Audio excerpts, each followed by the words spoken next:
Good afternoon, and welcome to the Voice of Wisdom. With over 60 years of experience as an investment banker, entrepreneur, venture capitalist, securities analyst, and advisor, Morty Davis is a Wall Street legend.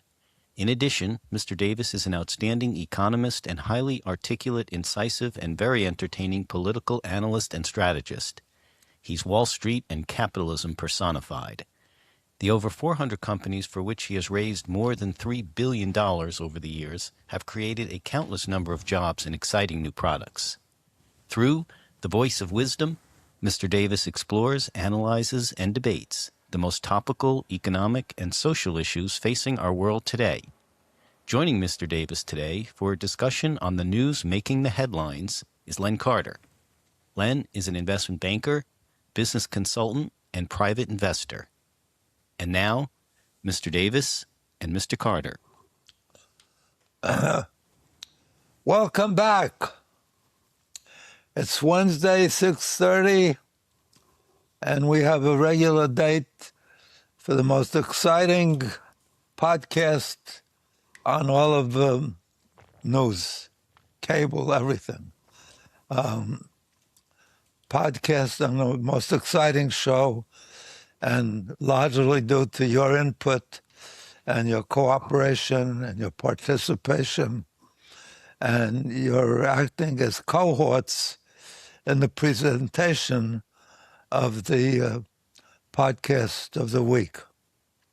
So you're my favorite people on all of the internet because you contribute regularly. As a matter of fact, in the last week, I got more mail and more calls about the issue that my brilliant co-host, Len Carter,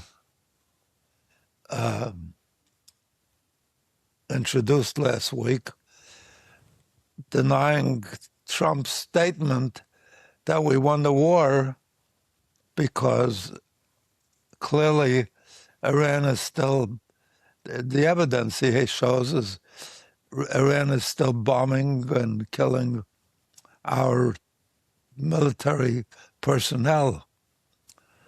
So if you need evidence, that's evidence. And so, but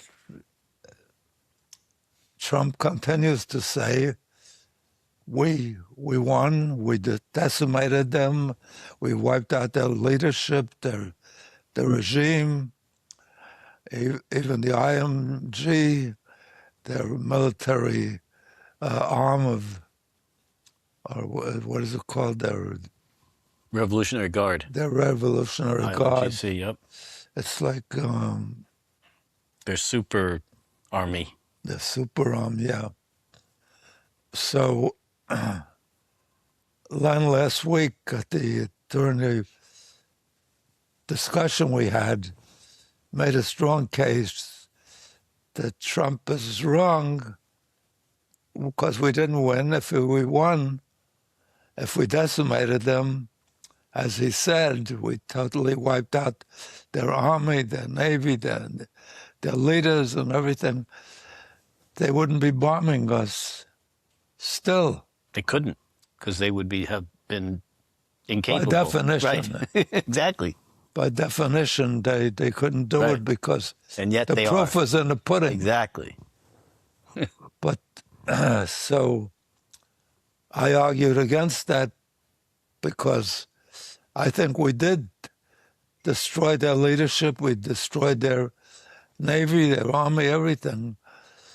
But we didn't do the final nail in the coffin, since, as we insisted on non-negotiable, what's the... Unconditional surrender. And we thought we put them in a position of unconditional surrender. We failed to do what we, in the previous experiences, we had in the Second World War between the United States and its allies against Japan and Germany by insisting that we wouldn't settle or negotiate a peace treaty or any end to the fighting unless they complied with this unconditional surrender, meaning they would comply with all our goals and demands in response to the reason we launched the war against these two enemies. We and our allies did. So, and we did not enter into any ceasefire or agreements to stop fighting until they agreed to unconditional surrender. Right. Here, we're doing all this half agreements and compromises. But even if they agree and don't act in accordance with that and break the agreement, unless we put our foot to the brake, to the to the gas or whatever, an agreement is only as good as your willingness to lock it up, to guarantee compliance. And so we act in accordance with that in an all-out effort, total effort. So we demanded unconditional surrender, and we performed unconditional effort, total effort, to make sure compliance. Till we got it. Till we got it. Yep. If you don't, any agreement is only as good as the forced compliance. Right. So World War II, we had a surrender agreement. There was a whole thing on the aircraft carrier. Yeah. The Emperor signed the surrender. Right. You don't see that happening here. No, on the contrary, a good point that I thought about afterwards was the minute Trump got into office, he canceled Obama's agreement with Iran. Mm-hmm. Supposedly, the promise not to ever produce atomic weapons. Yeah, well, it wasn't a promise never to produce them. That's why he canceled it. It was an agreement to not do refining for years and years, and then eventually they could refine. But we thought we got that compliance. Yeah, but eventually, even that's why Trump canceled it, because even if it weren't canceled, eventually they'd have the right to refine enough for weapons, and that's not good. So that's why, the argument. But if we thought we had convinced them through our war effort, through the effort that Trump said we did. Yeah. But we hadn't, because we made them. When Trump started the war 5 months ago, yeah, he was saying, he had it right. He said, we're doing this for 3 reasons. 1, they can never have a nuclear weapon. 2, they can't even have of the input to make it they can never have refining capability. They can never produce weapons grade uranium to do it. Number 1. Number 2, they can't fund and support the terrorist proxies around the Middle East, which they've been doing. And 3, they can't have missile capability to launch to outside of their range. We didn't deal with Hormuz. So he had. We didn't deal with the. No, because that started when the war started. Right. But that was the rationale. People kept saying, "Why are we in this war? Why are we in this war?" And Trump had it right. We're in it for 3 reasons. He just should have kept repeating those 3 reasons, A, B, C, and that's why we're doing this. And then he, even very early on, he used the term, we're not going to stop until we have unconditional surrender. Right. He said that.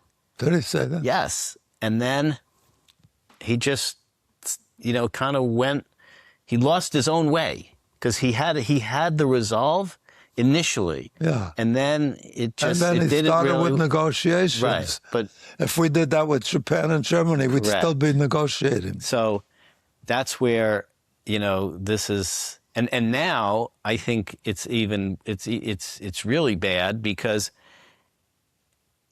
I don't know, I heard maybe 7 times this happened.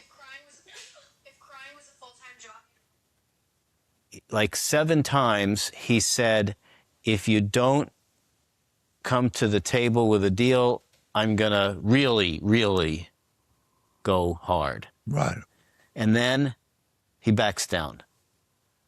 Like now he called off, he stopped the attacks because he says they're coming to the table. They really want a deal, he says. And meanwhile, they say, no such, what is he talking about? They even, Iran is saying, we're not negotiating. So Trump's saying they're negotiating. No, he was Iran's saying we're not. But Trump was responding to domestic...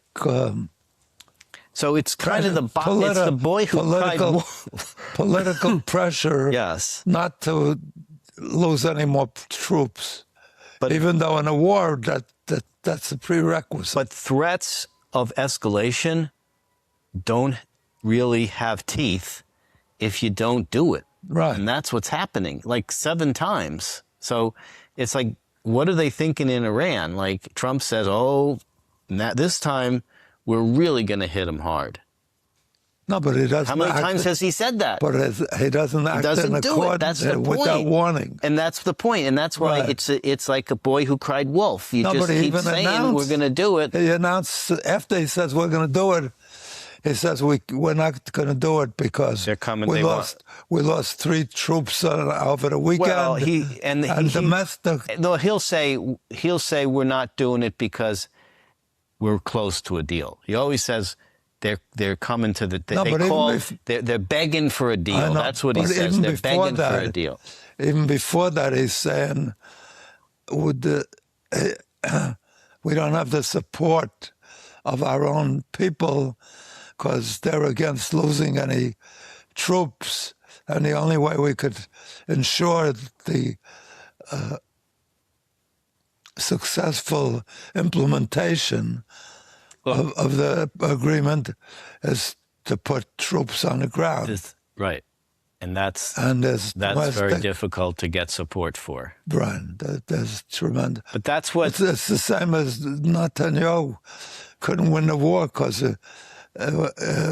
he won the war, but the hostages became a domestic issue, and he had to avoid doing things that would get those people killed. Right. It's unheard of to enter a war and respond to that kind of thing.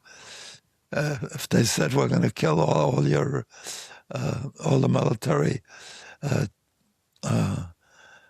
guys that we captured and have locked up, if you don't stop. But we've never had that attitude. We know that in a war you lose people.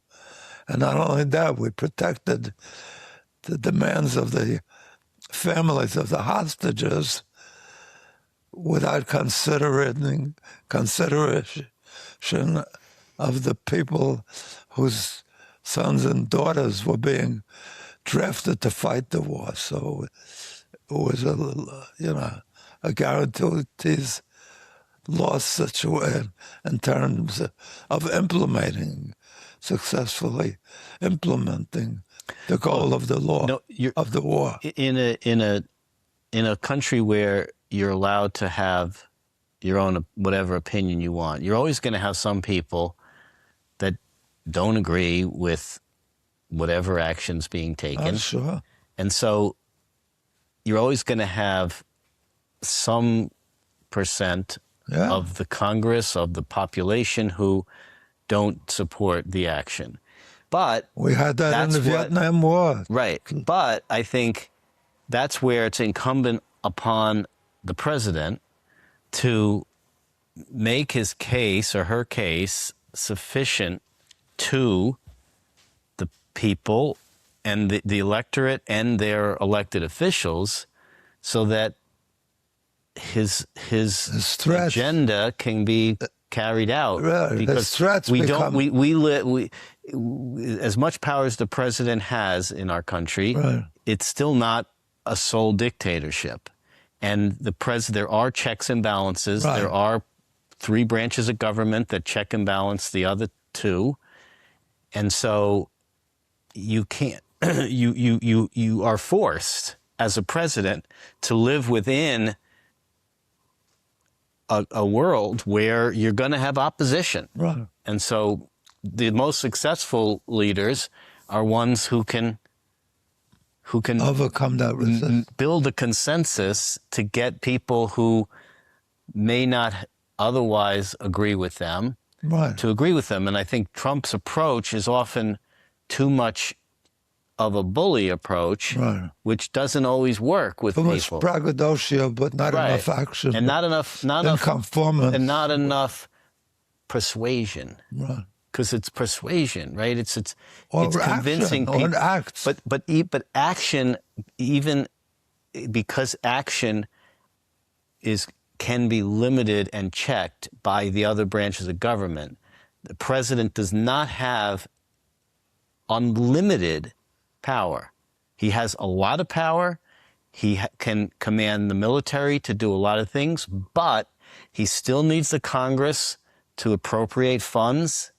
And at some point, if he wanted to, for example, send troops in, the cost of that would require appropriations from Congress. So he would need to do that. He just can't say, "I want to do it," and I don't. It doesn't matter what the cost is, because I will.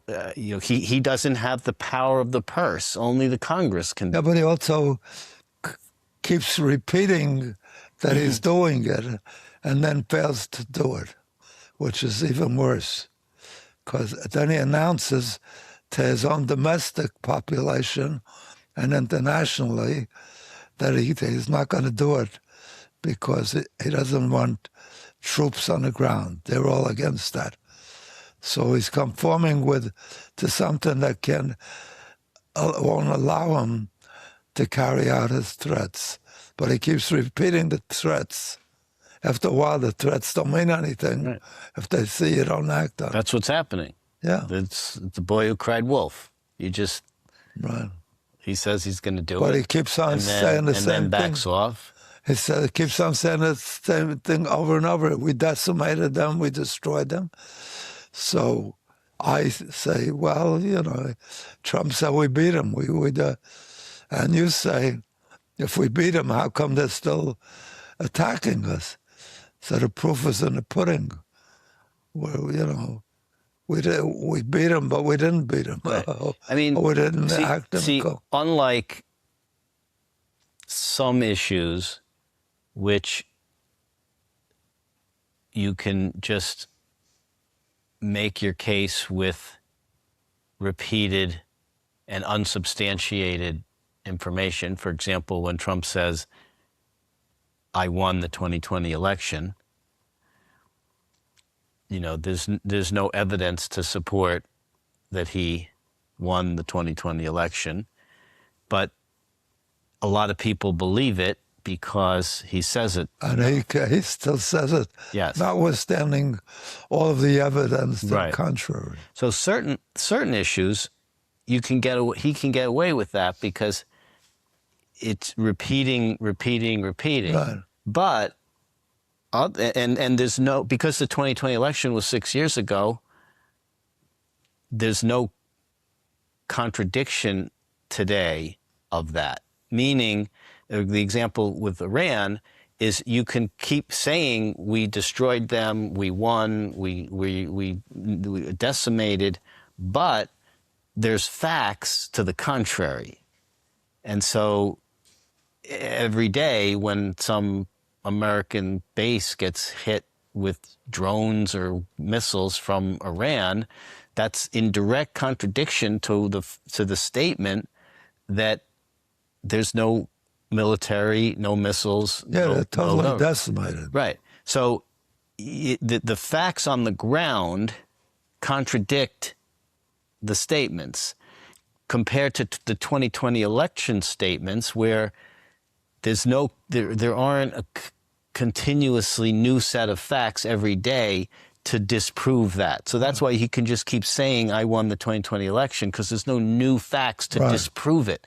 Saying we decimated Iran, every day there's a fact to dispute that. Some oil tanker in the Gulf gets hit with a missile from somewhere.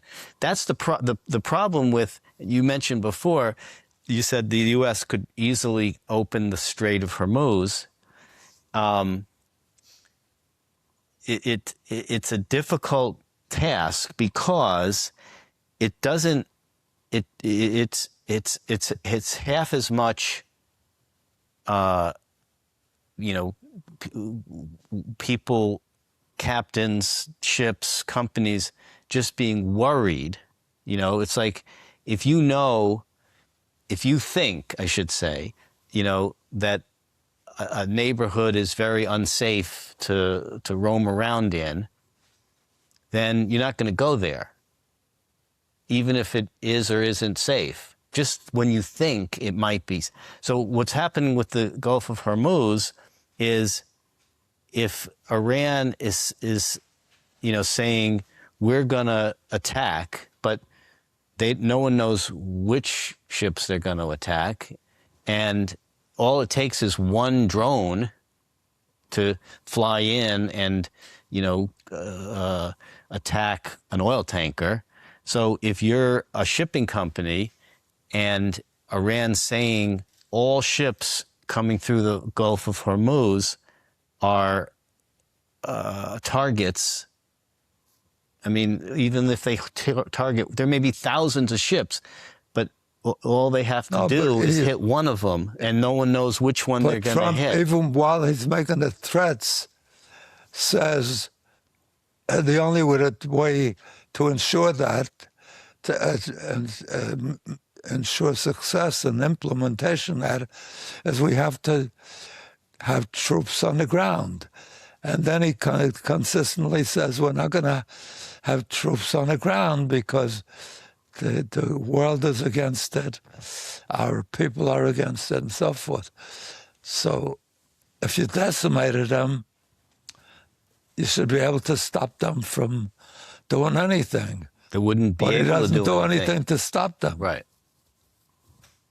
I mean, it goes back to, building a coalition too.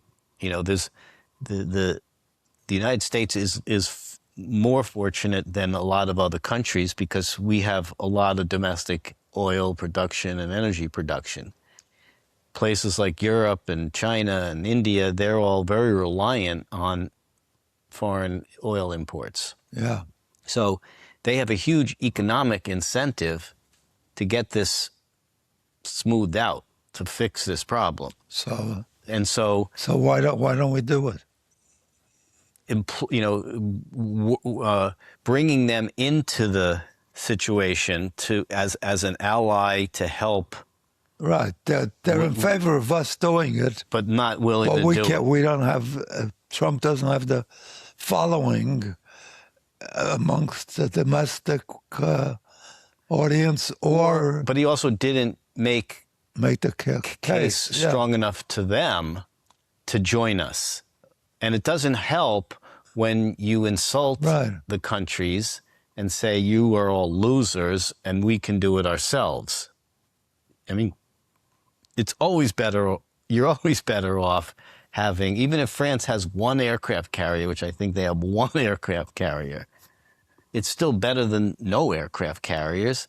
And they have navies, they have planes, they have armies. I mean, when we went into Kuwait, when Saddam Hussein in the first Gulf War, when Saddam Hussein tried to annex Kuwait, and Bush the father put together, a coalition of, I don't know how many countries, 100, I don't know. The UN, Holland, UN. But there were real countries Right. that sent troops to help. So it made a real statement. Yeah, it was an allied effort. Right. And it was more than just a showing. It was, there were actually military hardware that helped. And so, that took some doing to That build war, that. we had lots of allies. Right. And in the second Gulf War against Saddam Hussein, there were some, but fewer. So in this case, what could be a better case than this country is blocking international waterways? I mean, that's like breaking international law. So Wow. you would think that based on that alone, I mean, that's not, that's a pretty violatory act. Also, they're suffering tremendously. Right. Not only is it wrong in principle what they're doing, so you can argue that with your allies, but economically they're hurting, and they, principles always Right. bend to economics. Right. To have strong motive to Right. join us. So you'd be surprised how Right. principled they become when it's in their economic interest as well. So you would think. Notwithstanding that, they didn't. But I think part of that, again, all goes back to the same thing. It's like leadership involves getting people, countries, allies to join, to get on board. Also decisive action and conformance with your threats. In other words, threats don't mean anything if the next sentence shows you're not going to do it. So they're decimated, but they're not decimated because you're telling them we're not going to. We're not going to send troops. But imagine if a bunch of the European countries agreed, just like they agreed to push Iraq out of Kuwait because you're not allowed to take over a sovereign nation. You would think that that same case could be made to get them to join in opening up the strait, because you're not allowed to block international waterways, just like you're not allowed to invade a foreign nation. It's the same thing. And yet, they're not willing to do it. And I think in part it's just because, it's like the captain of a team that, rallies the team members to do great things, rise to, brings the best out of people, right? The best CEOs are people that bring the best out of people. Everyone has good qualities and strengths. It's the great leaders have the ability to tap those strengths and bring them out. And and people who bring out the worst in other people are, usually it just winds up being a completely dysfunctional, situation. And I think Trump often does that through his name calling and his bullying and his normalization of of incivility. You saw did you watch the Correspondents' Dinner where Trump gave like an hour-long speech? Usually the president, if it's the first time Trump's ever been to one of those dinners as a president. He was there once as a civilian when Obama was president. But the first time he's ever been there as president, usually the president talks for a few minutes. Trump was on for like an hour. And just one insult after the next. It was, Caitlin Collins, you're terrible, you don't smile. Pritzker from Chicago, someone says you're fat. I'm not saying you're fat, but you're fat pig. I mean, just one after the next. Pocahontas, all just like rehashing all the old insults. And it's just, it wasn't very... Democrats. Democrats, right. Now they're the Democrats, right. It's not, I don't think it's becoming of a president, you know. I mean, I think the president should be a role model for our country and a role model for our children and model behavior, not just actions. A lot of people say, well, Trump, yeah, he's rough around the edges, but, you know, he's tough. He got good policies. He gets stuff done. And I'll say that's fine, but, you know, it's president's is a bigger job than just commander in chief. President is should be a role model, a light unto the world, as they say, right? And so that person should be someone that everyone aspires to be like, and particularly kids. Like, you know, and would anyone tell their kids, oh, go to school and make fun of the fat kid? No one would say that. But when the president does it, it becomes normalized. And so when you insult your opponents or whether you insult your allies, I mean, what he's done with Canada, Canada's not a big fan. You're not going to get a lot of support. Exactly.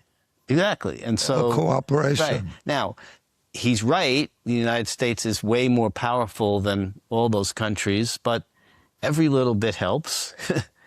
And, you know, you never know what, you know, even a small... Look at Israel. A small country is incredibly effective in warfare. So you just never know. You can never have too many allies, you know. And I think that's what, you know, that's where we are now. Unfortunately, I don't know. Like, I don't know what you do. I don't. You know, people say, how do you get out of it? I mean, you say you gotta, you know, go in really hard and get the unconditional surrender.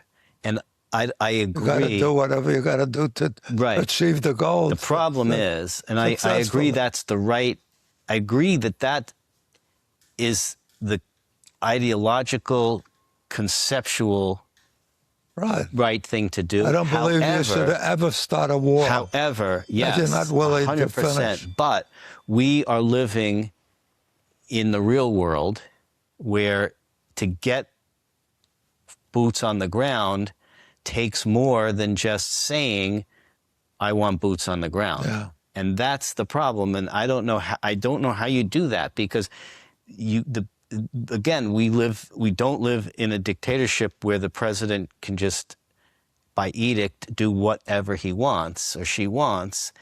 There are checks and balances, particularly when it comes to funding. And troops on the ground require money. Now, when we went to war... And also political support. Absolutely. When we went to war in Afghanistan the first time, and then Iraq the first time, and then Afghanistan after 9/11, and then Iraq the second time, Congress was repeatedly passing new appropriation bills. Another few hundred billion, a few hundred billion there, a few hundred billion there adds up, right? So, but that we wouldn't have been able to be in Iraq for... How long were we in Afghanistan? 20 years? We're in Iraq for, I don't know, 10? Something, you know, we wouldn't have been able to be there if the funding appropriation wasn't there. And so somehow there was enough bipartisan support in the funding to continue the war effort. That's how it lasted. That's how we had so many troops there. And Obama had the surge, and he did this, he did, all of which had the support financially of the Congress. He didn't have, even if he had a majority of Democrats then, he still, you know, there were always ones that didn't support, you know, so you always need some bipartisan support. And he had a lot of bipartisan support because a lot of the neocons support, being in Iraq. So that's how he was able to do it. In this case, it's like you have hardline Republicans who don't support what Trump's doing because it's not harsh enough. So he's it's really a bad situation. I don't know. I don't know what I don't know how you get out of it. And there's those that say there's no solution other than some sort of negotiated agreement, because you can't. You'll always have insurgents. You'll always have people who guerrillas attack. So outrageous. From day one, both the United States and Israel said, what's going to be the thing that their action, the situation, the day after, like the day after we achieve victory. What do you mean? You went to war with a specific objective to successfully stop all this attack against your country and all the negatives. You had a strong motive, and you were not willing to make the commitment. It's outrageous. This is an interesting. It relates to the president's situation in Iran. A new Reuters Ipsos poll found that voters trust Democrats over Republicans to manage the economy for the first time in nearly a decade, as gas prices and other costs rise amid, the Iran conflict. So, you think, is this merely a temporary reaction, you think, to higher energy prices, or is it like a warning, to Trump, to Trump's economic policies that could cost them Republicans control of the Congress in the midterms? It's a feeling of the general population that even the Democrats could mismanage the economy better than the present administration. And the proof is in the pudding, They're back to square one. When Trump won the election the first time, the first thing he did was cancel the agreement between Iran and Obama that he felt was totally inadequate. And he was going to remedy that with appropriate actions. Now we're after he didn't. His whole first term, he didn't. Now after he wiped out the leadership and the Navy and the Army and everything, he's back trying to negotiate a deal that's similar to what he... Right, that's what they say, maybe worse. Yeah. We are worse because the Strait of Hormuz wasn't blocked under Obama. Anyway, welcome back to your exciting weekly show of the week, in which you are the major contributors, participants, my cohorts that make this program the exciting experience we bring you every single week. So I want to thank you for being back with me again. You're my favorite people in the entire world, internet, and all of the contributions that you make, your full participation, that help make this show the phenomenal show that it's turned out to be. And you, as its participants and cohorts, most responsible for that result. So I love you, and I thank you.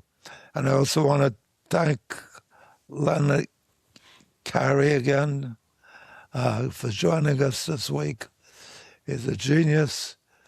I have to twist his arm regularly to join me because he usually gets paid, or his firm that he works for gets paid hundreds of thousands of dollars for his advice, or for the advice that he gives their clients. Major corporations, the states and governments throughout the world. So thank you for joining us. Morty. Good to be here. We didn't win. I mean, we are about out of time, but let me ask just one kind of closing question. What do you think that some of these